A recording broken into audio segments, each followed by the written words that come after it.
Political charter change ang isinusulong ng isang pinsa ng Pangulo sa Kamara.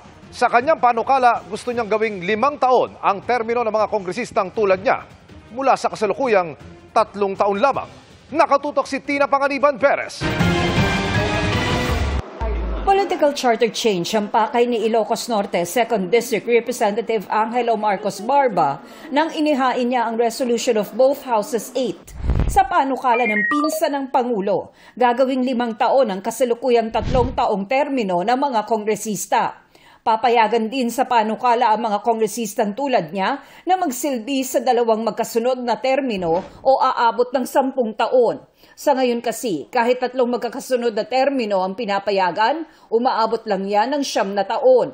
Sabi ni Barba, sa ganitong paraan, may pagpapatuloy ang mga proyekto nila at mababawasan ang gasto sa mga eleksyon. Yes, kasi perang kakatipid tayo ng pera. Every 3 years, gawin mong twice na lang in 10 years. Alam kaya ng pinsa ni Barba na si Pangulong Bongbong Marcos ang tungkol sa inihain niyang resolusyon?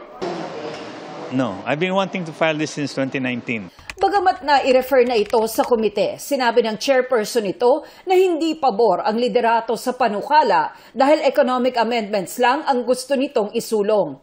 Pangamba ng House Majority Leader, mahati ang taong bayan at pagdudahan ng motibo ng panukala bilang pansariling interes, puntong sinang-ayunan ng iba pang kongresista. It will be self-serving sa amin.